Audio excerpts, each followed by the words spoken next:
That would be in the second year. Well, the second year has been extremely hard because now that I have these emotions and these feelings, I've actually started to deal with them. I'm not so uncomfortable with myself. I actually know myself. I have a relationship. I'm married.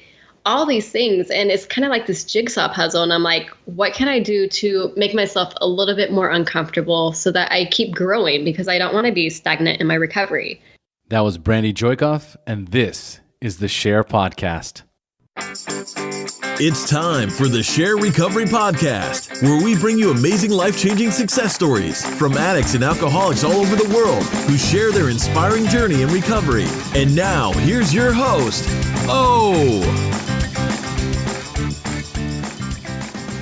Hey everybody, and welcome to another episode of the SHAIR Podcast. And I'm super excited to have Brandy Jouikov joining us on the SHAIR Podcast. But before we dive into her story, I'm super excited to announce the launch of SHAIR Space. Starting January 15th, 2018. Happy New Year's, everyone. I'm super excited to be kicking off this brand new platform of personal development and life coaching. So what's going to happen is every week, you're going to get on a video conference call with me and the other members of SHAIR Space.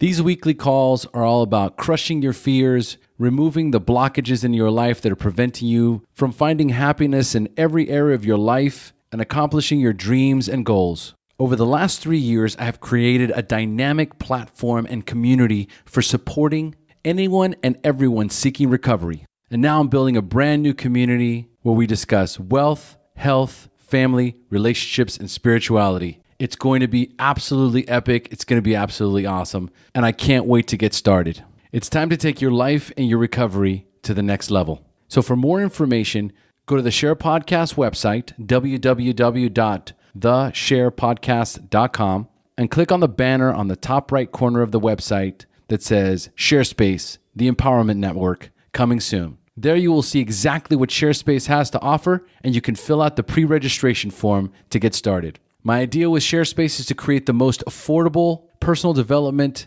online network where you're going to get an opportunity to connect and network with people who want the same thing you do, to live an amazing life of happiness, fulfillment, and purpose. It's the best $37 a month you will ever spend. So click on the banner on the right-hand corner of the SHAIR Podcast website or email me at omar@omarpinto.com and say, hey, I want more information about SHAIR Space because this sounds like the perfect fit for me. And for this holiday season, I'd like to do the give back. And there's one person that has been the most supportive for me in 2017 when it comes to the SHAIR Podcast, and that is Mr. Christopher Lee Falk. He's the one who made it possible for me to get out to Minnesota and become a recovery coach. So as we approach the holiday season right now, and you'd like to give someone a gift that embodies recovery, then I would encourage you to go to www.allrecoveryrings.com. When Christopher got clean and sober, he went all in on recovery. And for years now, he has been turning recovery medallions into rings that you can wear. I have 3 of those beautiful rings myself. So if you're looking for a gift to give to yourself or others, then please take a moment to go to www.allrecoveryrings.com and order your All Recovery ring today. Now, a quick message from Transitions Daily and then on to the show. Would you like to join a free, anonymous online group that offers a daily topic email with popular recovery resources accompanied by a secret Facebook group for discussion? Then go to dailyaaemails.com for more information about Transitions Daily. And don't forget to share dailyaaemails.com with friends, in meetings, and with sponsees in recovery. Hey, Brandy, thanks for joining us. Hey, thanks for having me. I am so excited to have you on the show today. How you feeling? Pretty good. Excellent. I love it. All right, folks, today we have Brandy Jouikov joining us on the SHAIR Podcast. And many of you who are on the Facebook private group will recognize Brandy and her posting, and she is one of the prominent members in the SHAIR Facebook private group. And Brandy and I go back a few years now. We first met in the Recovery Elevator private group, and we're talking almost exactly 2 years ago. And so we've followed each other over the last 2 years. and various forms of social media. And recently she hit me up to share her story. So I'm really stoked because Brandy's super young and she is sober as shit. As a matter of fact, she has a podcast called Sober as Shit. But shit is spelled with a $, a pound sign, an @ symbol, and an exclamation point. Did I get that about right, Brandy? You did. All right, so let's dive right in. So first of all, before we dive into your story, tell us a little bit about what your daily routine is like, including your own personal recovery pathway. All right. Well, my day-to-day life consists of being a mom to 2 kids, a 9-year-old and a 4-year-old. So I spend a lot of the time doing what moms do, which basically means going crazy. Some hobbies I like to do when I'm not messing around and I actually have free time would be like reading. Once a week, I tend to go exercise at an exercise studio. I do weekly meetings through a 12-step recovery program, sometimes twice a week, depending on the week, but definitely once a week I do that. I meet with my sponsor. I make my podcast. I post every single day, usually throughout the day in multiple recovery groups. And that's pretty much what I do every single day. Wow, that is super. That's a ton. I didn't know it was 2 kids. Yeah. You've got 2, 9 and 4. Yep. Wow. So, and you're also a real estate agent. I am. I do practice real estate, but mainly my main purpose is just being a mom. That is phenomenal. I guess that's where I was headed because it's like, how do you manage to do all this? Like my daughter's 14 years old. I'm divorced, so I'm a part-time dad, right? And so I don't have all the massive responsibilities of even having my daughter around. And still, I am so busy with the podcast, with work, with, building the community. There's so many things going on. How do you manage to keep it all together? Well, at the end of the day, as long as I've worked my recovery, fed my kids, and kept the house somewhat clean and organized, I'm happy. So if that means not doing the real estate, I'm okay with that because at this point in my life, it's recovery, sobriety, and kids, and my husband, of course.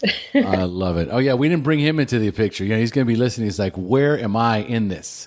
Because my next question is going to go, okay, so if the real estate's not such a big deal, then how are you supporting yourself? And it's like, we forgot my husband. For sure.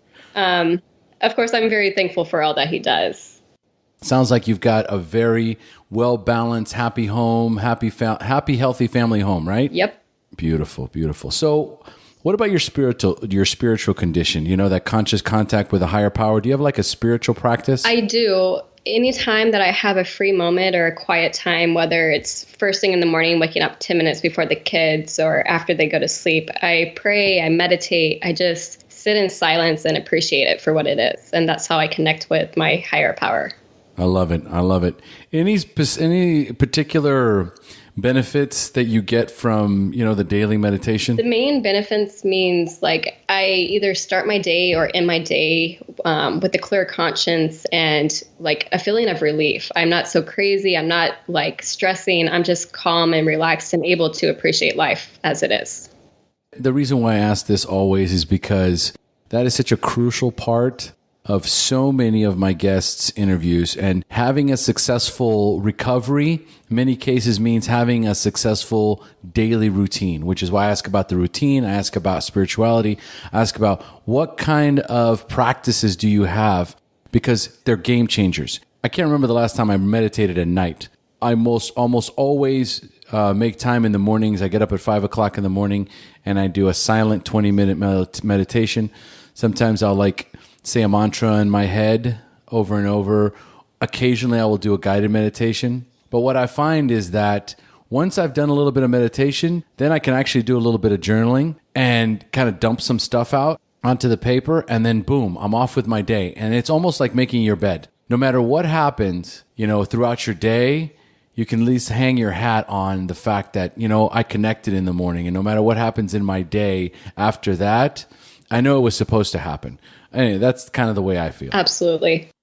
Yeah. So tell us a little bit about how old you were the first time you drank or used drugs, or more importantly, how they made you feel. I was about 16 and I was going through a rebellious stage. And when I first tasted vodka, it was like this wonderful feeling like, oh my God, I've been missing this in my life. Where has it been? And why didn't I use it sooner? It was amazing.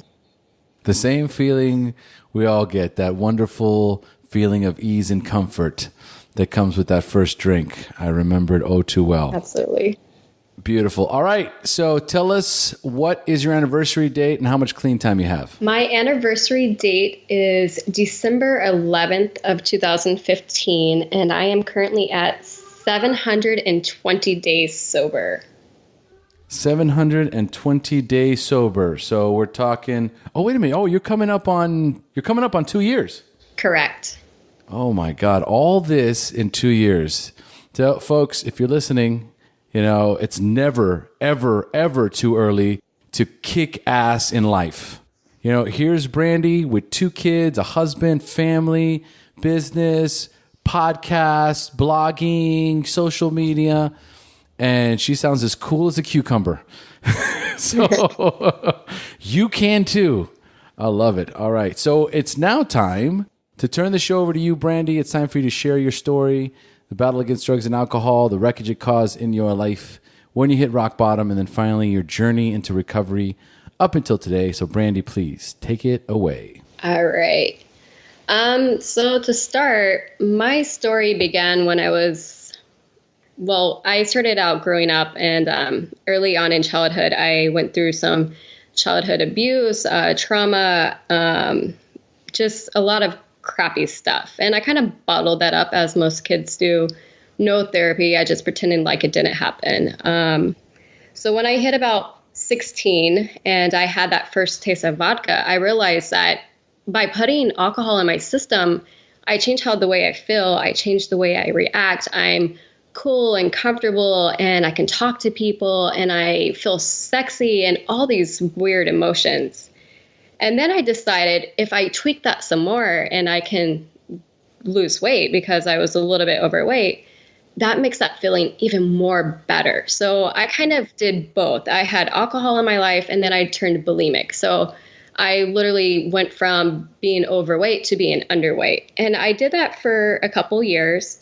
I played fast and loose with alcohol. I sampled a few drugs, but they were never my thing. And I just stuck to throwing up and drinking nonstop.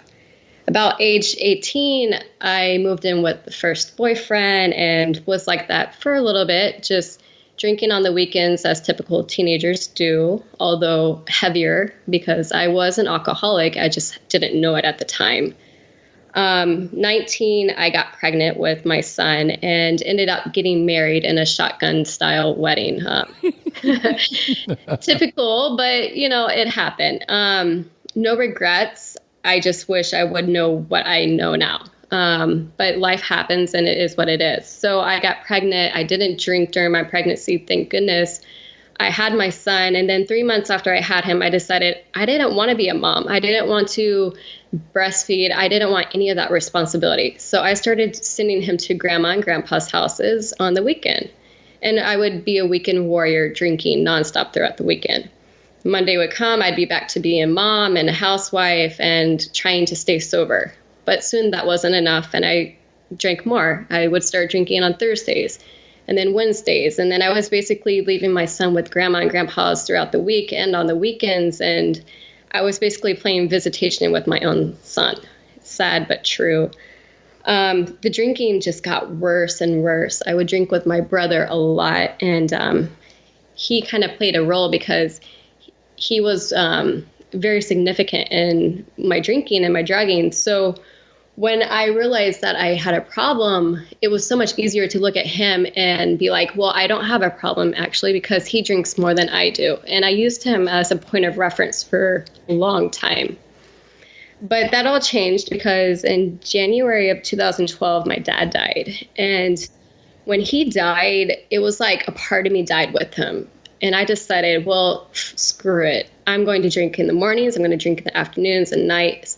Yeah, I'm a mom, but somebody will watch my kid because I need alcohol. I had pressure put on me. I handled so much stuff, and I just used it as an excuse to go off the deep end. And so I drank nonstop around the clock. And when I say I drink nonstop, I mean, on average a day, I would drink like 30 beers. Beer was my favorite. And wow. If I could drink it, I drink it. But by August of 2012, I had enough with life, and alcohol was depressing for me. So I decided to try to kill myself. I took a bunch of pills, and I mixed it with alcohol, and I ended up in the hospital. But being alcoholic and a manipulator, I told the hospital staff that I was just upset and I wasn't really trying to kill myself. I got released, got out, and started drinking again. And I did that until December of 2012, when my husband was growing tired of me, and he was like, you need to stop drinking. So I tried to stop drinking. I really did. And I stopped drinking for a few days. It was New Year's Eve of 2012, and I had a grand mal seizure because I hadn't had alcohol in quite a few hours, and I was detoxing. I didn't know what that meant at the time, and ended up in the hospital and got out. And I was like, well, if I'm going to have a seizure from not drinking, then I definitely have to drink. That's what every sane person does. Totally. So I drank nonstop for a few weeks, and we at the time lived in Washington State, and we found out we were moving to San Francisco, California. So we moved, and I found out a week later that I was pregnant with my daughter. And it was a surprise pregnancy because I couldn't get pregnant for the longest time because it's a side effect of alcoholism. It pretty much takes away your ability to get pregnant, or it did for me. So I eventually stopped drinking when I found out I was pregnant. It was a lot harder than I thought it would be. And that's when the thought of that I was an alcoholic kind of stuck with me. I'm like, if it's this hard to quit, maybe I shouldn't drink. Right. So I used the pregnancy as an excuse not to drink. And then after I had my daughter, I used breastfeeding as an excuse not to drink. I stayed sober, dry drunk, for about a year and a half after I had her. And I did relapse once during that time. And it was over like emotional stress, which is normal. I mean, you get emotional, you want to drink, because that was my go-to. It was my numbing agent. Mm-hmm. April 2015 is when I began my heavy drinking again. And I went from drinking nothing basically right back up to my 30 beers a day, except for that wasn't enough. I had such high tolerance that I added more beer. And then I realized I couldn't drink that much beer because it just made my stomach too full. So I would drink like 20 beers and throw in a small bottle of vodka. And like my alcoholism got crazy. I don't know how I survived, but by August, which seemed to be a same month, of 2015, I decided to try to kill myself again. And this time they didn't believe me that I was just upset. They realized that I probably had a drinking problem, and they kept on telling me I was an alcoholic and that I should go to rehab.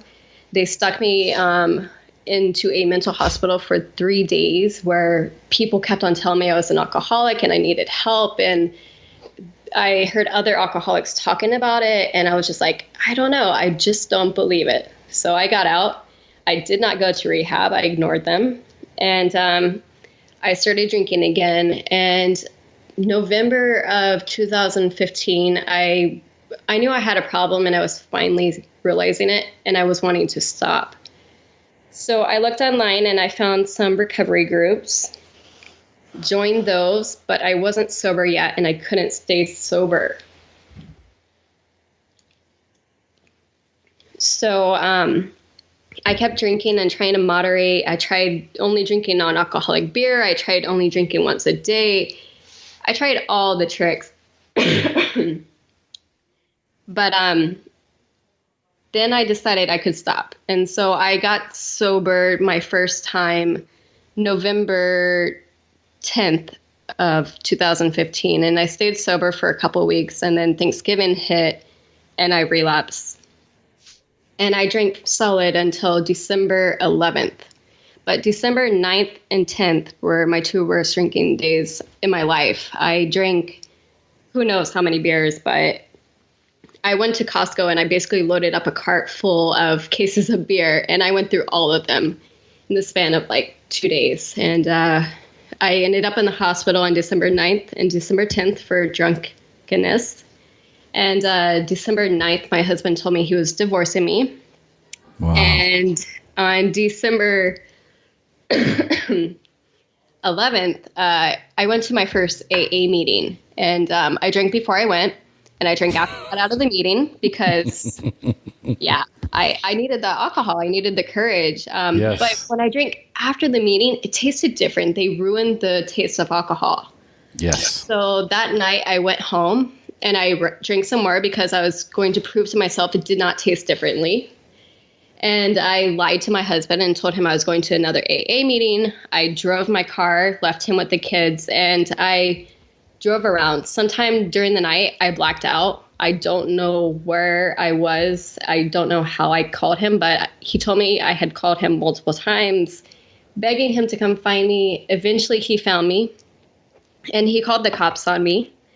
And so the cops came, and he had gotten me out of my car and put me in his car with our 2 kids. So I came out of my blackout to 2 police officers shining flashlights on me, my kids in the back seat, freaked out. And I realized I didn't want to be that person anymore. And the cops talked to me and they told me about AA.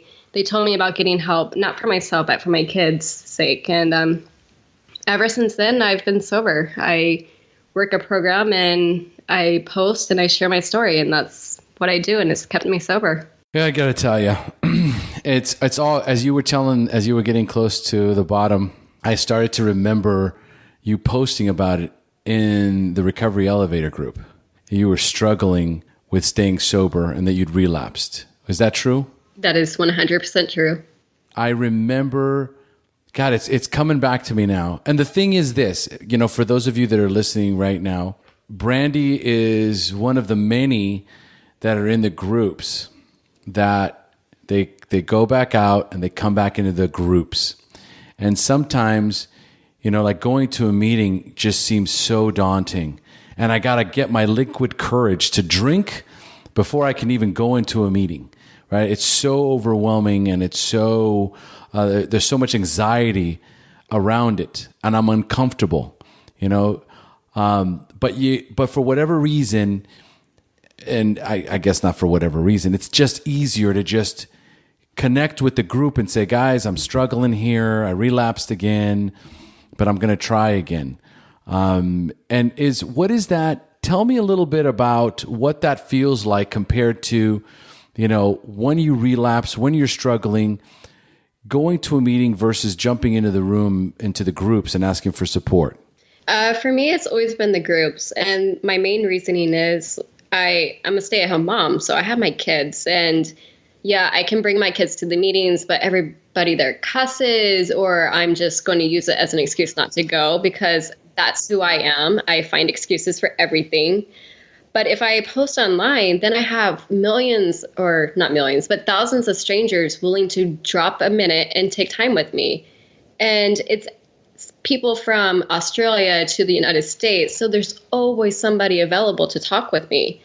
But in the rooms, that's not always true. And I'm an introvert. So people coming up to hug me and talk to me and wanted my phone number and stuff, I don't know. That stuff just terrified me in the beginning. So groups for me will always win out in that aspect. Beautiful, beautiful. And again, it's not about right or wrong here. It's about what works for you and what is the pathway that you're the most comfortable with and what's going to keep you coming back. And I've watched so many people relapse and come back and relapse and come back. And we have these conversations even within the admins. It's like, wow, this person's really struggling. Like they're really having a tough time right now. And it's like, well, the good news is that they're coming back, right? They're coming back. And then, like you say, they get swarmed by the other members. That's like, okay, just dust it off and keep going. Dust it off, pick yourself back up and keep going. It's going to be okay, but just keep coming back to the rooms. And like you say, if it's 3:00 in the morning and I can't sleep, if I get online, there's people from Australia and the UK that will chime in. And, like you can't get that in a meeting. Exactly. So I think that is what's so amazing about where we're at today. And there has been, I remember when I first, 2 years ago, it's going to be 3 years now. I'm coming up on 3 years that I launched the podcast. And I remember when I first launched it, there was so much fear from the people that I asked to share their story. Was like, does this go against the traditions? I don't want to go against the traditions. Don't use my picture. I don't want to use my name. There's that veil of shame that we wear even in recovery, right? Before it was a veil of shame of addiction and all the things that I have done. And now I even have to wear this veil of shame around being in recovery and not letting anybody know what I'm doing, right? And now we look at all the unbelievably massive amounts. We can't, it's unquantifiable, I think. I think it's impossible for us to even try and assess the value that these private groups have had to so many people struggling out there. And just like you said, it's so much easier to just first take that first step inside the groups before I go to a meeting. Correct? Correct. All right. I love it. So tell me a little bit about, when you were at your rock bottom right there.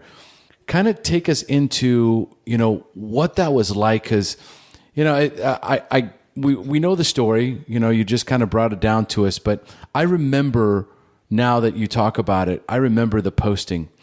So there must have been a tremendous amount of fear and anxiety and those feelings of like, what's it all worth? What am I doing? Who cares?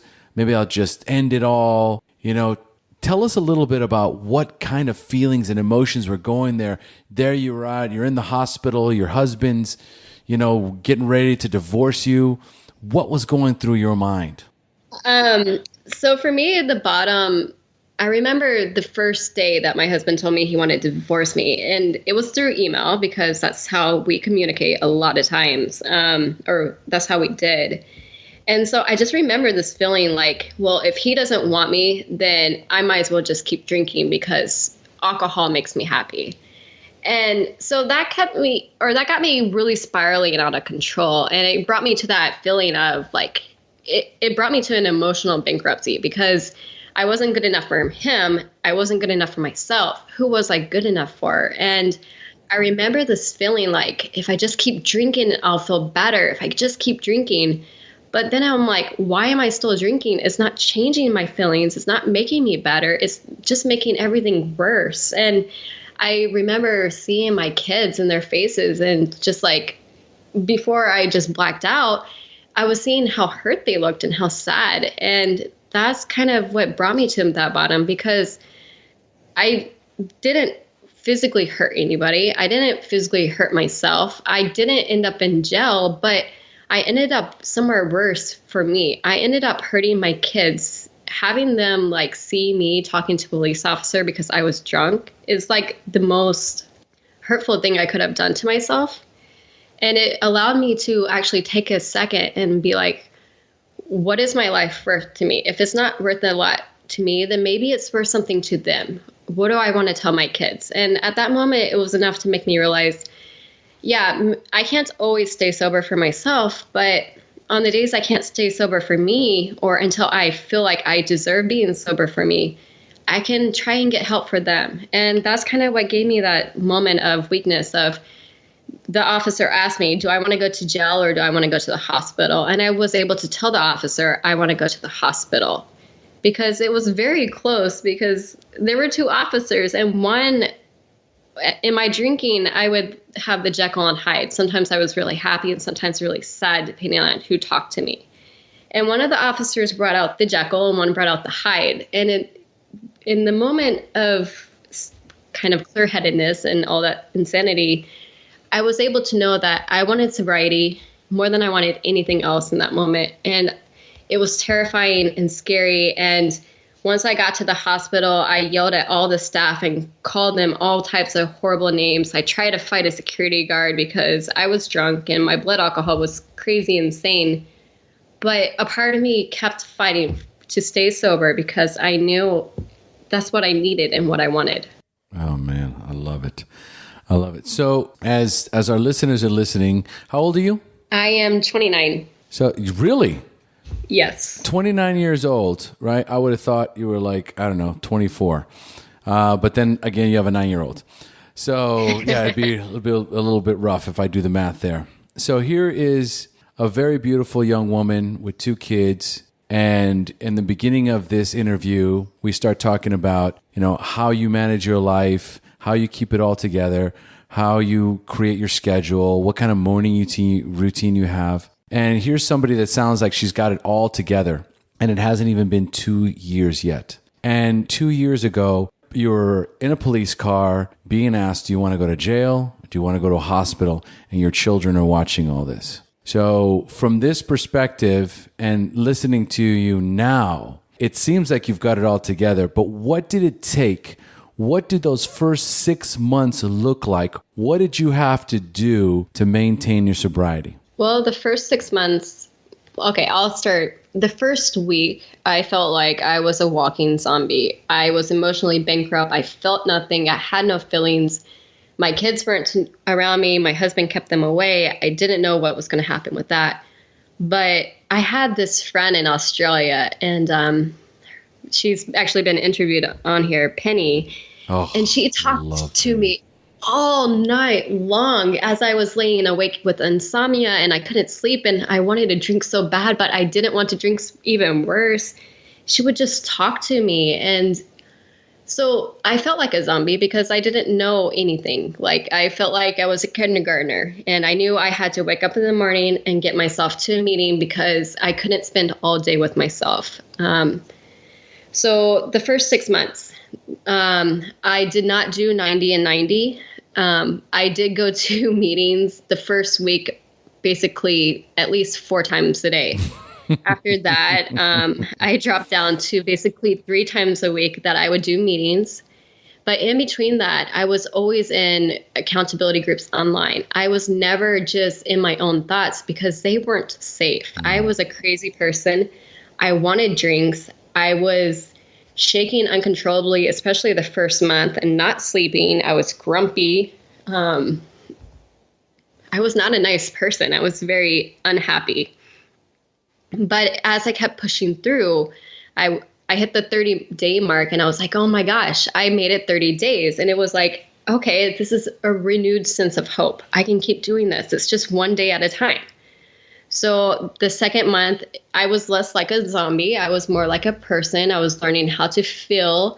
I had a sponsor. I was working the steps. I was posting in groups every single day and talking with people, getting uncomfortable. I started making videos online and just putting myself out there. In real life, I tend to be very quiet, reserved, shy. But online, I started experimenting. I figured out if I made videos, it made me more raw and more open. If I talked to people every day, it kept me from going insane. And then I kind of carried it on in real life. As the months 3 and 4 came, I started making a few friends in recovery. I became even more open online. I would just share randomly. And that's how I got to 6 months. And then that's how I got to a year. Beautiful, beautiful.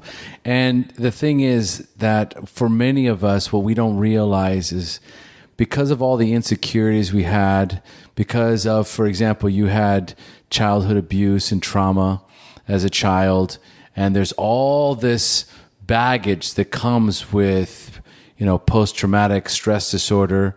And we get to that point where we have that first drink and we feel comfortable. It's that ease and comfort that comes with that first drink. So we find that, we're human beings. We seek to be comforted. We seek comfort. That's why we eat. That's why we drink. That's why we sleep, right? Because if we don't, we become agitated because we're uncomfortable. So that's why when we talk about, getting enough rest, doing some exercise, eating a healthy diet, getting plenty of sleep is very important. Doing, the exercise element of it, and then connecting with others. But the thing is that nothing brings you instant gratification like drugs and alcohol. And once we discover that in our lives, we realize that anytime we feel uncomfortable and we want to change our state, we can immediately run to the bottle, right? I don't feel comfortable. I don't feel good. I don't feel comfortable in my own skin. I don't like this feeling I'm having right now. I don't like the fact that I'm just sober for a week.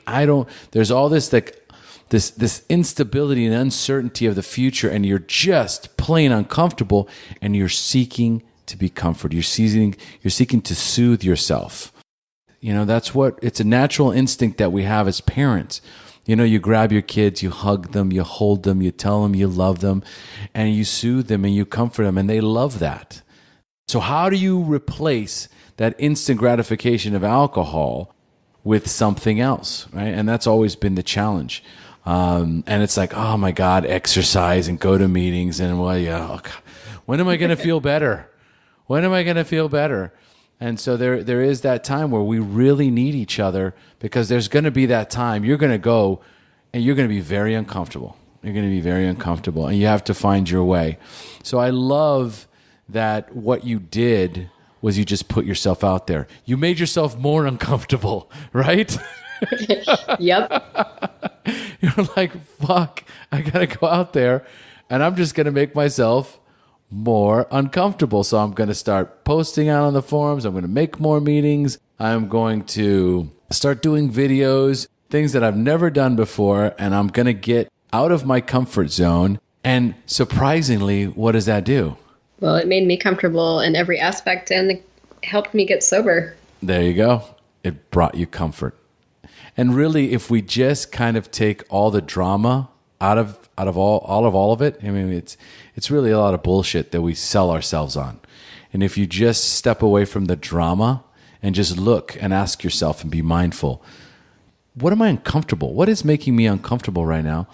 And what healthy thing can I do right now to make me feel comfortable, right? And sometimes just getting a hug, maybe getting a hug from your husband, or once you start or you got these beautiful kids, you can hug the shit out of your kids, and they're never going to get tired of that. Well, I don't know about you, but I actually would hug my daughter so much to be like, Dad. And I'm okay with that. If that's how she remembers me, then I did a good job. You know what I mean? So you get through this first year, right? And you've done all these amazing things. When did you get the idea to launch the podcast? That would be in the second year. Well, the second year has been extremely hard because now that I have these emotions and these feelings, I've actually started to deal with them. I'm not so uncomfortable with myself. I actually know myself. I have a relationship. I'm married. All these things. And it's kind of like this jigsaw puzzle. And I'm like, what can I do to make myself a little bit more uncomfortable so that I keep growing, because I don't want to be stagnant in my recovery. So that's when I kind of got the idea of that maybe people would want to listen to me. Maybe they would want to hear a mom who is struggling to be a nice mom, not constantly yelling at her kids, who's juggling recovery, who's trying to juggle a career but kind of sucks at it, and who's a wife.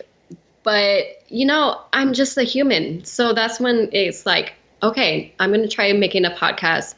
Maybe I'll get listeners. Maybe it'll help somebody. I love what you just said there. How can I make myself more uncomfortable?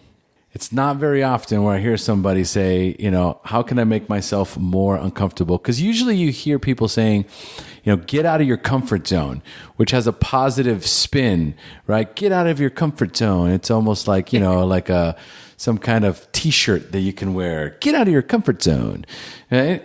But how can I make myself uncomfortable, right? How can I be more uncomfortable so that I can grow, right? Because that's where the growing comes from.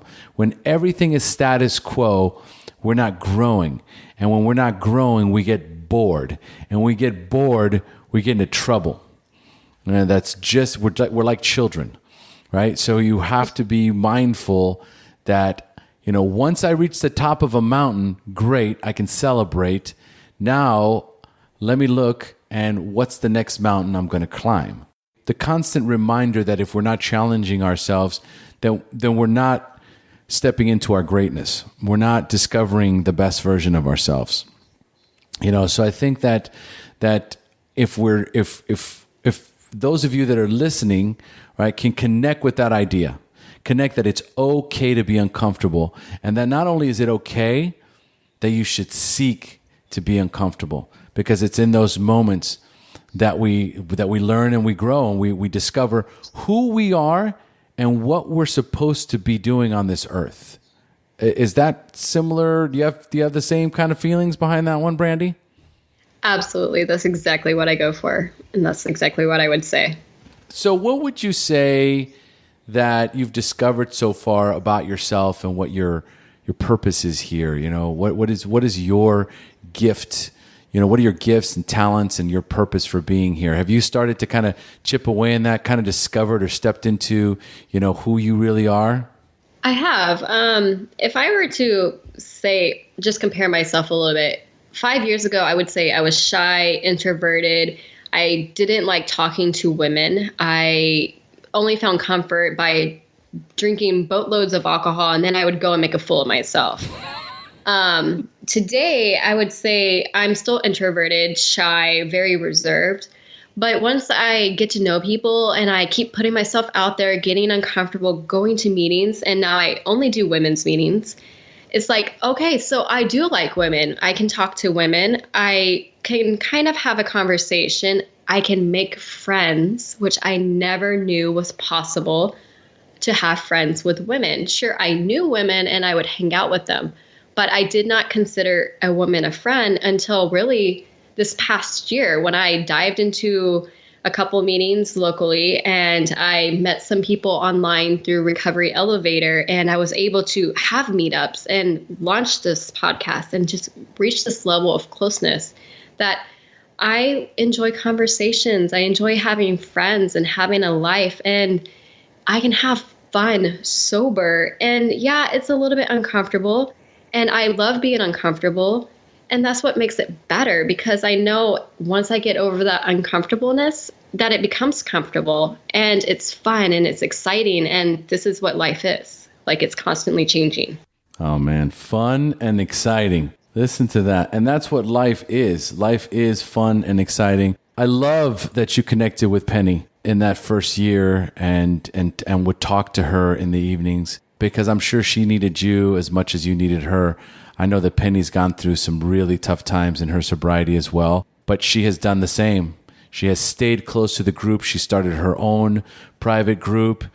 She is strong. She is a very tough lady, very resilient, and I can say the same about you. I mean, there is that challenge, those challenges you had there, towards the end, where it was touch and go on whether or not you even wanted to be on this earth anymore. And to have completely evolved into not a different person, but the person you were always intended to be is spectacular. I love, this is why I do this, because these are the kind of amazing stories that help people take that first step towards recovery. That first step towards recovery that's so scary. And when you do, you find that on the other side, it's just nothing but awesomeness. For sure. For sure. All right. So Brandy, let's start closing up over here. And the way I like to close up is for the newcomers. So I'm going to ask you 5 questions about your early recovery that you can share with our newcomers. Are you ready? Yep. All right. So number 1, what was keeping you from getting clean or staying clean when you first got introduced to recovery? Myself, my unwillingness to want to be sober or learn how to be sober. Beautiful. I love it. And number 2, at what point did you have that spiritual awakening, that aha moment in recovery where you accepted you were powerless over drugs and alcohol, but for the first time had developed the hope that you could recover? This one's kind of a mixed one. First, my spiritual awakening was the night of my bottom, because I just reached the point of emotional bankruptcy. And then actually, again, really recently, when I made amends to myself and I apologized to myself for all my self-inflicted horrors. That is awesome. Speaking of self-inflicted horrors, did you get through, are you now over that bulimic hump as well? I am, and I forgot to actually mention that. But yes, I was able to stop being bulimic before I stopped being an alcoholic. I knew I had a problem with bulimia, and it was easier to see, so it was easier to stop, if that makes sense. Well, yeah. Well, you stopped that before the alcohol, and again, it's we're constantly seeking that comfort, and there's something about having that routine of that bulimia routine that creates that comfort, right? Because you want to be thin, I want to be good looking, this whole thing. So the why is very clear. The how is very fucked up, but the why is very clear, right? So what steps did you take to get out of that cycle? Well, honestly, to get out of bulimia, the steps I took was literally, I got so deep into alcoholism, and in my alcoholism, I was almost constantly having alcohol poisoning. So I was throwing up almost steadily, at least once a day, from alcohol poisoning. Wow. Because I drank so much. So that's kind of what it brought me away from the bulimia. And then when I got sober from the alcohol, I realized I just didn't want to go back to that. I don't have the urge to do it anymore. And if it comes up again, I'll use what I use for alcohol to handle the recovery of bulimia, which would be working the steps and admitting that I am powerless over it. Beautiful, beautiful. So do you have any favorite books that you would recommend to our newcomers that you read in early recovery? This Naked Mind by Annie Grace is probably one of the best books because after about 4 months in AA, I was like, this shit is boring. So I needed something else. Like that sounds horrible because I'm back in AA. I took a breather from it and now I love AA. But at that point in my life, I needed to know more. I needed to have something else because I guess maybe my alcoholism was creeping back in to an extent that I thought I was almost cured. So reading that book kind of like refreshed my mind of, oh, okay, yeah, I am an alcoholic. This is how I stay sober. I don't have to admit that I'm an AA person. There are other ways as well. So it kind of gave me that illusion of having different options almost. Oh, I love it. Now, tell me a little bit about that time. That time where you stepped away from AA. What was the reason why you stepped away? I stepped away from AA mainly because at that point, my sponsor was kind of growing distant. I didn't feel a connection to her. She had a lot going on in her life. And it kind of gave me that excuse to be like, well, I don't really need this. And then we moved from Northern California to Southern California. And I was like, new place, I don't need it. So I just really focused on the online recovery groups and reading a lot. And that kind of kept me sober, but it wasn't enough again. So that's why I ended up going back to AA, because now I feel spiritually fit and I feel connected and I have friends. And now I have like a whole Brandy versus just parts of me. I love it. I love it. And I think too that one of the elements that's so important that there's no way to replicate that in online groups is that physical connection you have with real people. And I don't mean like real people, like people online aren't real people, but the fact that you can get a hug, there's nothing more powerful than a hug. We need it as human beings. That brings comfort when you're sad or when you're excited about something or you want to share something or just that exchange, right? Hey, it's so good to see you. And, and give that warm hug that you both need that has no agenda. I think that it's difficult to replace that, or just to be able to go, hey, let's go hang out. Let's go grab a cup of coffee. Let's meet, and that opportunity that you have with your sponsor to go meet and look face to face. I think that is what it is. There was a YouTube video that went very viral, and then the truth about addiction or something about that, and it talked about the importance of connection, and that addiction is basically just, I think it was just the disease of disconnection. And so people crave connection. And I think above all else, when you have that, you have this complete recovery platform that includes plenty of online support, plenty of people that you can reach out to and talk to, and also the face-to-face element that, makes all the difference in the world. Would you agree with that? Yeah, I really would, because like nowadays, there's nothing I enjoy more than calling my friend Julie and going to meet her for coffee. Like that's what makes me happy. Yes. Or going and having coffee with my husband. Like I need that connectedness, which I didn't know before. There you go. All right. We're on the same page yet again. All right. So Brandy, tell us, what is the best suggestion you have ever received? The best suggestion that I've ever received would be one day at a time. It was such a good suggestion. I got it tattooed on my arm because that's all I have. I don't have tomorrow. I don't have yesterday. All I have is today. And it keeps it in my mind. Beautiful. Beautiful. I love it. So I normally ask if you could give our newcomers only one suggestion, what would it be? But since you're so connected with the women out there and you are a mother of two, for the women out there listening, what is the best suggestion you would give them?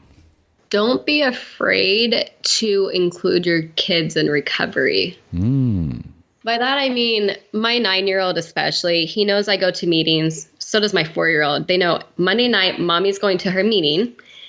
They know that it's okay because it's what keeps me sober. My 9-year-old and I have had conversations that alcohol is poisoning to me and that I need to have meetings to help me stay sober so that I could be a good mom to him. And he knows it's okay to ask questions about it. So I kind of make it more open to him, and I will eventually with my daughter as well. And I know for a lot of moms I've talked to, they tend to think that they have to keep it secret from their kids because they're afraid of either harming their kids or not keeping it a secret almost. And for me, in my recovery, my son saw me at some pretty crappy moments. So it's like, I don't want him to feel like it's a secret. I don't want him to feel worried that mommy's going to go back on the juice, because now that is kind of his MO. If I'm upset or experiencing emotions, he's likely to ask me, are you going to drink? And so he also has the ability now to ask me if I'm going to go to a meeting.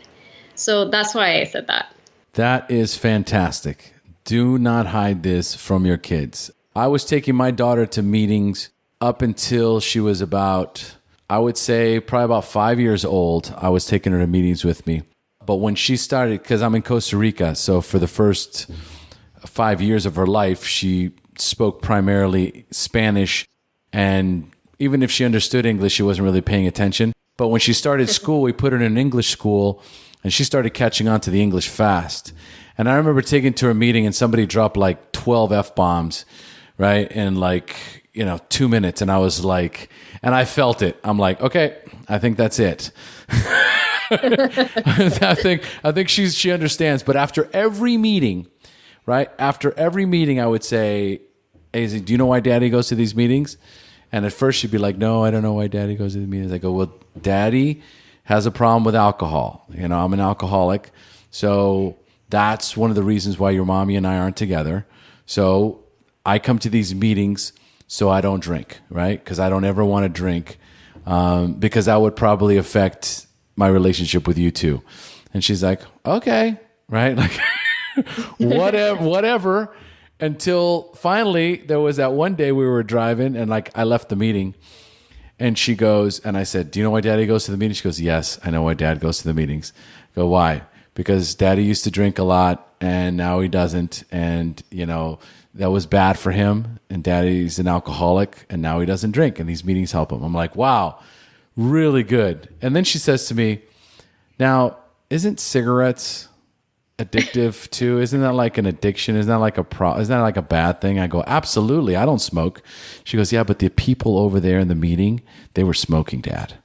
I was like, whatever I'm doing it right. Absolutely. All right. I love it. This is beautiful. All right. Well, Brandy, thank you so much for joining us. Thank you so much for having me on here. I appreciate it.